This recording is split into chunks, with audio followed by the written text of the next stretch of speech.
Friends, every once in a while a tool comes along that is an absolute game changer for the no-code space. Yesterday was one of those days, and in today's video I'm going to be having a first look at Stripe payment links, and I'm going to be telling you why I think it's going to be an absolute game changer for anyone building a business without code. So without further ado, let's get into it.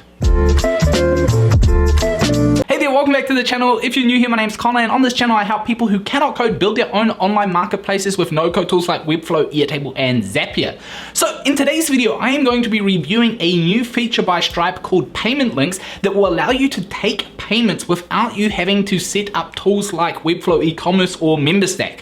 This is going to be very significant for anyone just getting started in no-code because it will make the entire process of collecting payments from your customers a lot easier. So I'm going to kick things off by going over the setup of Stripe payment links. Then I'm going to show you some use cases where I think payment links is going to be significant. And then I'm going to also uncover some of the limitations that there currently are with the first iteration of payment links, as well as some features or add-ons that I'd like to see from the Stripe team for payment links in the future. But if you are new here, then please do me a quick favor before we get into it. Subscribe to the channel. Also like this video. It helps a lot with spreading the word about these fantastic tools.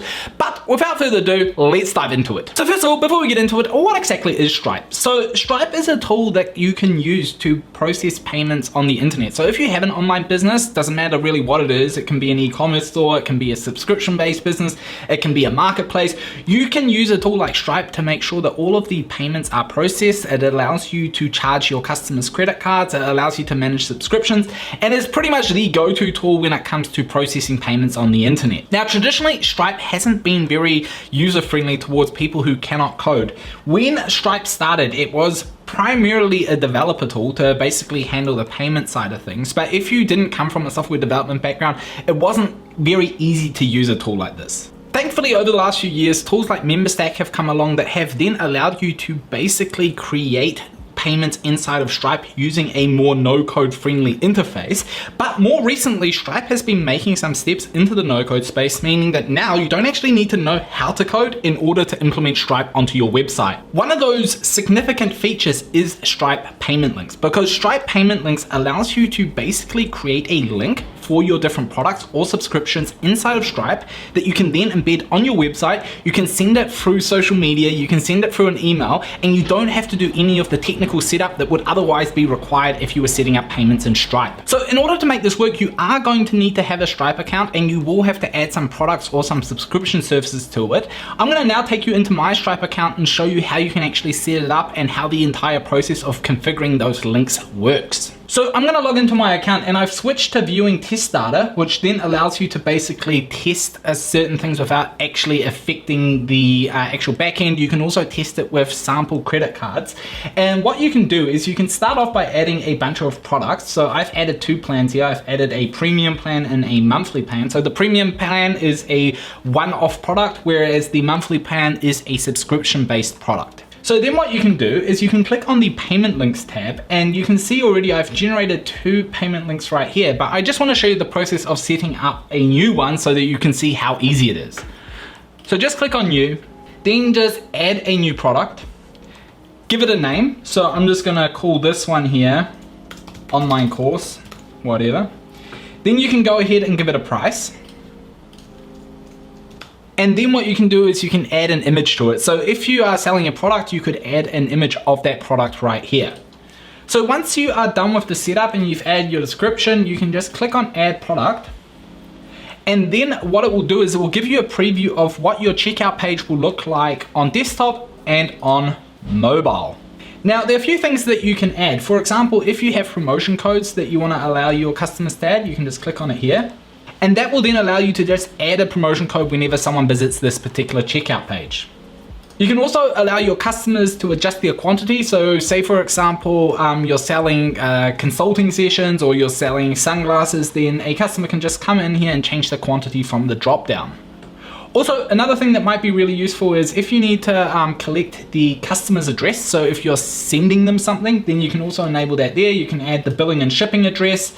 And so that way you know where they're coming from. So besides being able to actually take that link and embed it on your website, you'll also be able to send that link through platforms like Slack, Messenger, or email, making the entire process of collecting payments from your customers a lot more frictionless. So I think that there are going to be a few areas where Stripe payment links will be able to have an immediate impact. I think one of those spaces is just going to be e-commerce. Now, as you probably know, if you've used Webflow e-commerce before, it is quite a bit more expensive than the traditional Webflow CMS plan, meaning that now you could theoretically get away with getting the Webflow CMS plan and then using these payment links to embed them into your CMS projects, meaning that you can go from having to pay for the Webflow e-commerce plan to paying for the Webflow CMS plan and essentially being able to have the same functionality. Now, there are going to be some significant limitations if you do decide to go down that particular path. For example, you won't be able to customize the checkout pages anymore because you are essentially taking them away from your Webflow project and onto the Stripe domain. And more importantly, you'll also start to have a few issues with tracking certain types of conversions because, again, you won't be able to install things like Google Analytics or the Facebook Pixel onto your checkout pages inside of Stripe. With that being said, I do know that the Shopify buy button in combo with the Webflow CMS is a popular way to run an e-commerce store on Webflow. So if you are someone that is currently using the Shopify buy button, then looking into Stripe payment links might be a very good alternative. Another thing is that Stripe has a very good Zapier integration, meaning that if you wanted to create your own CRM of all your different transactions and payments that get processed, then you could connect your Stripe account to Airtable using something like Zapier. And that again allows you to do things like fulfillment and all sorts of workflows that you would otherwise get in platforms like Shopify just directly inside of Airtable. So another area where I think Stripe payment links is going to play a very big role is subscription-based services. Now, I showed you my demo before that besides doing one-off products, you can also charge your customers a recurring fee that then just charges them every single month.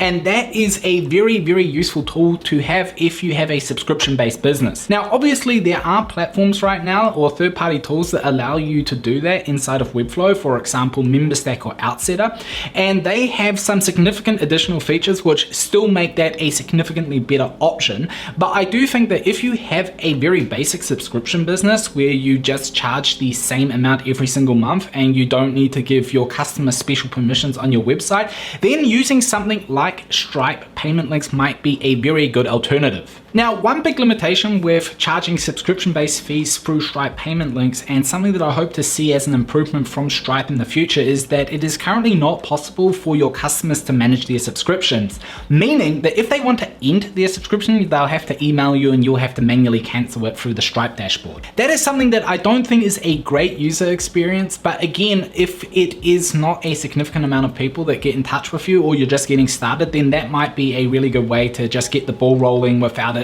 being overly complicated with the setup of tools like Outsetter or MemberStack. Then the last use case, which I am personally most excited about, is Stripe Connect. Now, this is something that currently doesn't work inside of the existing setup of Stripe payment links, but I saw on their website that they are asking for feedback whether or not that might be a use case that might be useful.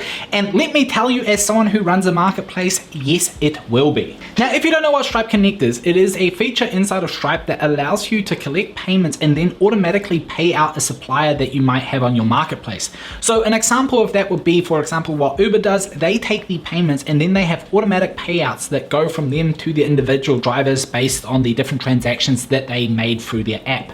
Now, this is something that is so difficult to do right now without having to involve developers in the no-code space. So the fact that it is Stripe and not another third-party tool that is being developed that is potentially going to make this possible is absolutely exciting. So if you're watching this and you work at Stripe right now and you are thinking about whether or not to do this, please do it. And also, if you have like a version to test, hit me up. I am very, very happy to be your tester. I've got so many ideas for transactional marketplaces, and this would just absolutely make my life a lot easier. So I'm gonna wrap things up with a few little things that I'd like to see from the Stripe team when it comes to improving the Stripe payout links. The first one is it would be very, very great if we could add an automatic redirect once the payment is gone through. At the moment, as soon as a payment made, they're not redirected anywhere, they just stay on the Stripe checkout link, which I suppose for a first iteration is fine, but in the future, if we could redirect them to a success page where we can explain to them what's next or what they can expect from their shipments, then that would be fantastic. The next thing that would be very, very nice would be if we could automatically create these payment links through Zapier, meaning that if, for example, we add a new product to our Webflow CMS, that we can then use a tool like Zapier to then automatically create a product inside of Stripe that then also automatically generates a Stripe payment link that we can then embed into our Webflow project. And then finally, one last thing that I already mentioned before when I brought up the whole subscription-based business, if there's a way to allow your customers to manage their subscriptions, meaning mostly to end their subscription when they want to end it, then having that built into Stripe payment links somehow would be also very, very fantastic, just from the perspective of having a good user experience.